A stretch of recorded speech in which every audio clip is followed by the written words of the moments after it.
7:05 de la tarde en Córdoba, seguimos en A Contramano por Play FM 95.9. Arranco el bloque ya con la mesa completa. Voy a presentar a los chicos. Le damos la bienvenida a Eric Cámara, fijo del panel. ¿Cómo estás, Gerto? ¿Bien? ¿Cómo estás? Bienvenido a la versión 2019 de Contramano. Muchas gracias.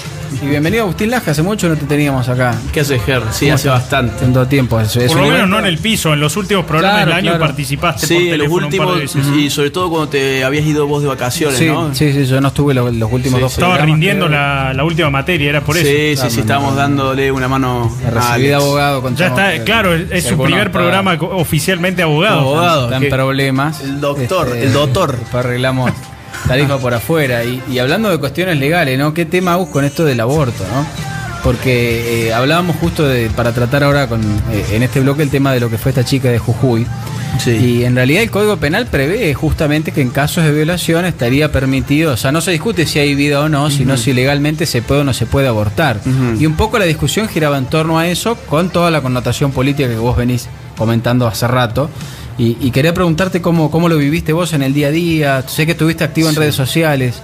Mira, a ver, hay por lo menos 2 o 3 enfoques. Uno es el jurídico, que vos lo podés estar mucho más claro que yo, digamos que no soy abogado. Otro es el específicamente humano, en el cual uno puede llegar a la conclusión de que hoy viven 2 personas en vez de una o en vez de 0. Claro, pero te interrumpo ahí, por ejemplo, el tema del caso de violación, que muchos códigos penales prevén justamente esta causal que te permite abortar sin punibilidad. ¿Vos estarás en contra también de eso? En ningún caso. Yo estaría también en contra de eso. Perfecto. Yo en casos donde yo puedo estar a favor es, por ejemplo, cuando peligra realmente y comprobadamente la vida de la madre. No que la madre tiene estrés porque dice que su seguridad psicológica está dañada a causa del aborto, que eso yo voy a un psicólogo, le hago firmar 2 o 3 papeles y ya estoy. De hecho, esa era una de las grandes modificaciones que querían meter para profundizar eso. Efectivamente. Ellos querían meter por causas psicológicas sin especificar. Sí. Causas psicológicas, causas sociales. O sea, por ejemplo, si ahora vos tenés un problema porque tenés que alimentar una nueva boca, entonces, bueno, eso es una causa social económica que queda legitimada o legalizada, digamos. Pero bueno, al margen de eso, ¿yo por qué estaría en contra del aborto en caso de violación? Número 1, porque no repara el daño. Si vos me dijeras, bueno, hacemos un aborto y borramos el daño sobre la niña o sobre la joven o sobre la señora o sobre quien fuere, eso no es cierto. Y si vos te pones a fijar en cada uno de los programas de la televisión, el argumento era exactamente el mismo, pero tenía 12 años y la violaron. Y en esa afirmación quedaba implícita la idea, que mucha gente la asume como cierta, que el aborto venía a reparar un daño, venía a hacer justicia a una injusticia que fue el aborto. Y eso es completamente falso. Es decir, el aborto es traumático en cualquier situación, y esto está recontrachequeado por aquellos psicólogos y psiquiatras que se han encargado de estudiar el síndrome posaborto. Independientemente de la violación, el aborto genera en muchos casos traumas psicológicos irreparables para la mujer.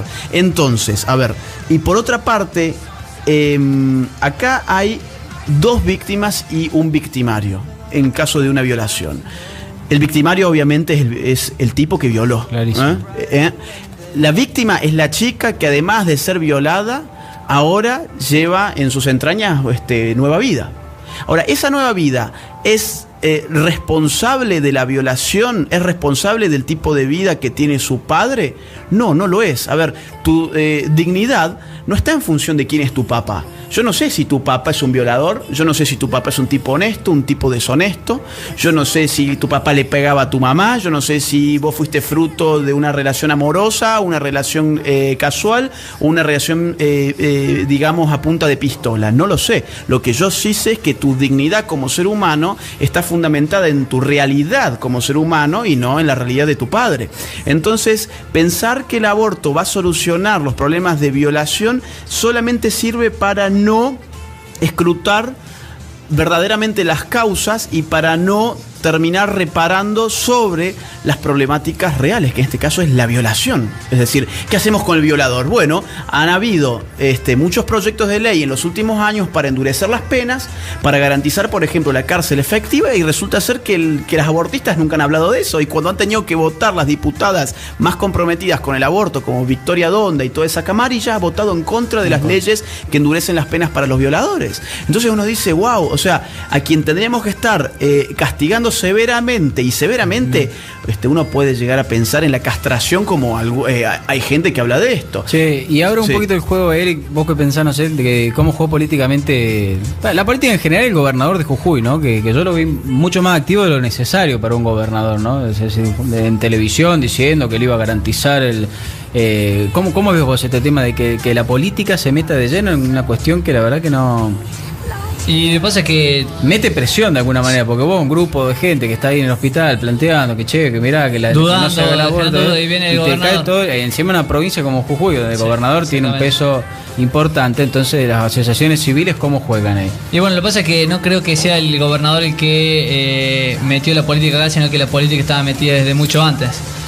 Lo que hizo el gobernador fue ayornarse al debate, que es el principal debate que se dio en todo el año pasado, y que bueno, en este caso, en la particular de este caso, con las excepciones y con las particularidades que tuvo, vio la necesidad política de participar, pero no creo que él haya politizado, sino que lo único que hizo fue ayornarse, digamos, a lo que ya existe, el principal tema de debate el año pasado. O la política del partido, de los radicales, que estuvieron bastante comprometidos con la totalmente, aborto, sí. ¿no? Y fue la ala dentro de Cambiemos claro, que más que se más había presionó comprometido de alguna manera. Claro, el ministro de Abortera es radical, ¿no? Déjame que te sume algo que me puede haber quedado incompleto. ¿Sobre Morales?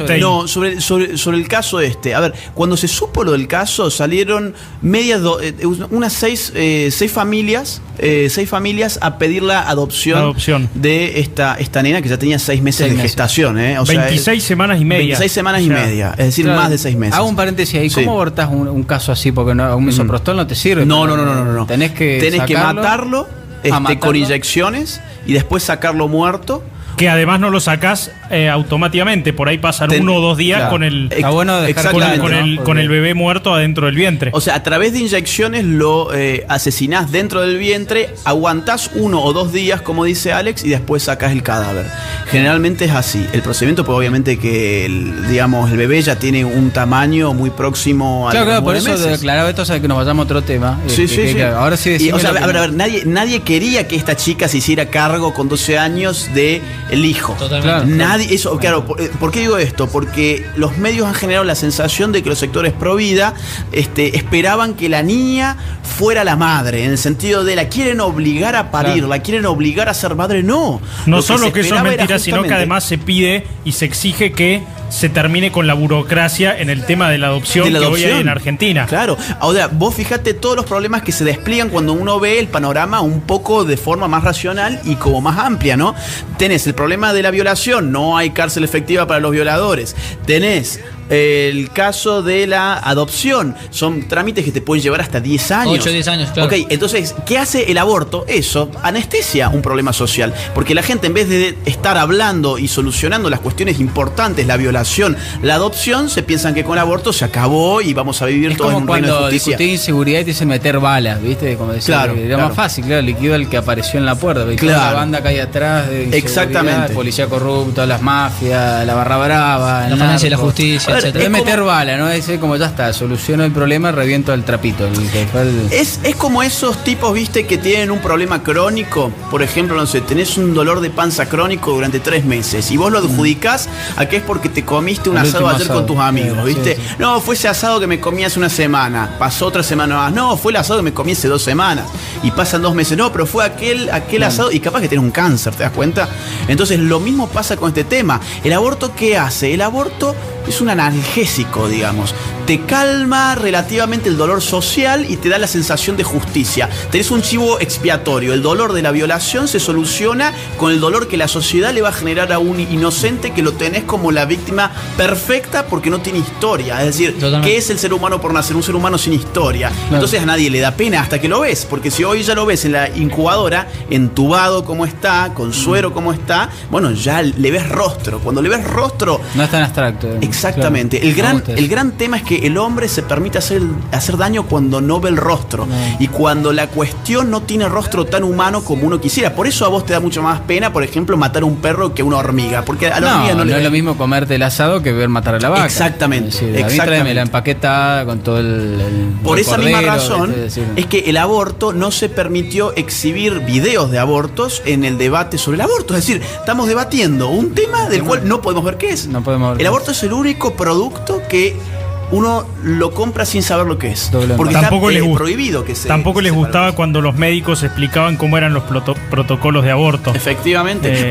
Esos también eran censurados en el Congreso. Cuando explicaron en C5N, Roberto Castellano, cómo iba a ser el aborto de 6 meses, los periodistas lo cortaron digamos así, en seco, porque quedaba feo que la gente que estaba pidiendo un aborto se enterara de cómo iba a ser el aborto. Claro, ¿no? claro. Pero otro de los argumentos que había y que se escucharon en estos días en relación al nene, a la bebé esta, y es que la familia donde la chica fue violada, etcétera, era una familia de bajos recursos. Entonces aparecía otra vez el argumento de pero van a ser pobres, pero no van a ser en las condiciones necesarias para vivir bien, o cuando va a estar en un orfanato y en el orfanato va a estar hasta los 18 años y va a estar en la cárcel. Ese era otro de los argumentos que daban. Claro, pero en este caso esta chica, lo que él dice es porque era conocida, pero es verdad que muchos chicos que van a orfanato no tienen una vida demasiado graciada. Es un tema que hay que puntualizar urgente. Pero pero vos mira, ese es un gran problema. No justifica efectivamente, el aborto, pero hay que elaborarlo. Pero ¿qué te da a vos pero la OCDE sí lo aborto? Hace. La OCDE lo toma como una de las medidas, por ejemplo, importantes para bajar la pobreza. O sea, vos no lo tomás así, pero para ellos, mirá lo importante que será que te sacan informes para decirte para bajar la pobreza necesitas el aborto. Ahí está, y vos otra vez te quedás con lo que pasa sobre la superficie, porque vos ves ahí un gran problema, los orfanatos, con mala calidad de vida, con chicos que luego salen a delinquir, que no tienen contención, una buena formación psicológica, etcétera, educación, bla, bla, bla. Bien, tal cual, ese es el fondo de un aspecto de la realidad. Ahora, ¿el aborto soluciona ese aspecto de la realidad? No, se van a seguir igual los orfanatos. Entonces, ¿qué hacen los diputados? Y se lavan las manos haciéndole creer a la gente que el aborto es una panacea, ¿no? O sea, es el remedio que necesitamos para ser todos felices y vamos a vivir mucho mejor. En el fondo hay intereses, obviamente, no es que sean tontos, no son tontos, por algo están en donde están. La idea de que el político es un tonto es una idea que tienen los tontos para no ver lo que el político está buscando, que es justamente intereses personales, y atrás del aborto tenés intereses internacionales. Sí, y en ese sentido, chicos, ¿ustedes cómo ven que juega este año que es electoral y demás el tema del aborto? ¿Se vuelve a intentar? ¿Puede llegar a salir? Porque hay más presión política, o sea, está ahí la elección. O sea, de hecho, ya está presentado el proyecto para marzo. Proyecto, ¿y ustedes cómo la ven? ¿Vuelve el mismo resultado o piensan que esta vez pasa? Yo pienso que esta vez puede pasar. Porque si bien es la misma gente, es decir, en marzo no va a haber una renovación de las cámaras, pero habiendo visto que con la presión internacional que se hizo no se consiguió por un margen relativamente estrecho, las fuerzas internacionales van a poner mucha más plata, no sobre la mesa, debajo de la mesa. Sí, claro. Porque, ¿por qué pierden ellos? Porque hicieron muchas cosas legales, es decir, se vio plata sobre la mesa, no era tanto, es decir, uno ve IPPF y tenés en los últimos años plata que rondan los $6 millones. Es decir, sí, es una buena cantidad, para pero nosotros, IPPF podría poner $600 millones si ellos quieren. Ahora, debajo de la mesa cuánto hubo, eso no lo sabemos, pero seguramente va a haber mucho más este año. Hay otro, aclara que es Planned Parenthood, es la International Planned Parenthood, que fue un organismo pensado para difundir el aborto. ¿Y por qué vendría la Argentina? Es una clínica abortista. Está bien, pero ¿por qué vendría la Argentina si hay hospitales públicos acá? Nadie le pagaría, digamos. Si... Bueno, por la misma razón que vos tenés Hulton, donde te podés ir a hacer una serie de estudios de forma mucho más eficiente que te la haces en un hospital público. O sea, ellos, a pesar de haber salud pública, ellos cuentan con que van a tener una demanda. Y en países donde la salud pública es tan desastrosa como la Argentina, seamos sinceros, es decir, hasta las clases medias bajas y bajas muchas veces buscan a ver cómo pueden hacer para ir a sistema privado. Que la obra social te cubre un aborto en la Planned Parenthood. Exactamente. Es como te digo, o sea... Como cualquier lobista, digamos. Como cualquier lobista. Es un gran negocio, a tal punto que Planned Parenthood tiene 66.000 clínicas abortistas asociadas. Tiene el doble de las franquicias que tiene McDonald's en el mundo. Claro, o sea, es locura, cuando vos ¿no? sabés que una hamburguesa McDonald's no sale lo que te sale Ni hacerte un hablar. aborto. Entonces hay mucha plata, podrían poner mucha más plata y ahora va a empezar Se a llegar puede mucha- patrocinar el próximo mundial. O sea, el Qatar Sí, 2022 aparece es un bebé ahí colgado y. A ver, esto es un negocio espectacular. Uno va a ver ahora, yo publiqué ayer en mi Instagram Polka, es decir, la productora. multimedia, claro, de Adrián Suar. Canal 13 y todo esto, ha pedido el registro de la marca No es No, de la marca Femicidio, entre otras marcas, porque ha dicho esto es un gran negocio, es decir, yo quiero ser el dueño de la marca. Bueno, Y tal es aparte, el negocio van que a son sacar- socios de Fundación Huésped. y por son ejemplo. socios de Fundación Huésped, que fue es la fundación vinculada a Planned Parenthood, Claro, que ha recibido plata de los Estados Unidos para impulsar esto. Y Polka ahora ¿qué va a hacer? Va a sacar una telenovela del tema de la violencia de género, el tema de los femicidios y todo esto, ¿no? Por eso es que registra el nombre. Atrás hay guita y hay mucho estúpido y sobre todo mucha estúpida que se piensa que está haciendo una gran revolución.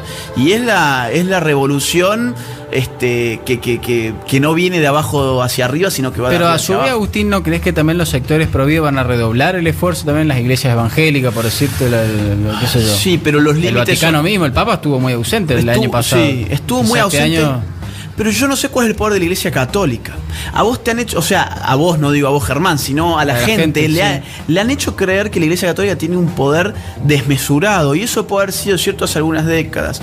Hoy la reputación de la Iglesia Católica es muy baja y yo te diría el 70% de la gente que se movilizó en la lucha contra el aborto fue gracias a las iglesias evangélicas, no a las católicas. Y en el mundo, en América Latina, quienes están dando una lucha contra la ideología de género y todo esto que estamos viendo son las iglesias evangélicas, no tanto las católicas. A mí no me extrañó que el Papa no se haya pronunciado sobre para esto. nada. Prácticamente dijo algunas cosas, digamos, Pero muy fuera del debate, ¿no? Cuando Muy se fuera del determinaba. debate, muy esporádicamente. Los curas andan con mucho miedo. Yo te diría, hay un límite objetivo en las iglesias cristianas en general, que es el dinero. Uno piensa en la plata que pueden tener las iglesias y vos la comparás con la plata que recibe el Fondo de Población de la ONU, por ejemplo, o la plata que pone Amnistía Internacional en The New York Times para meter una tapa de color verde.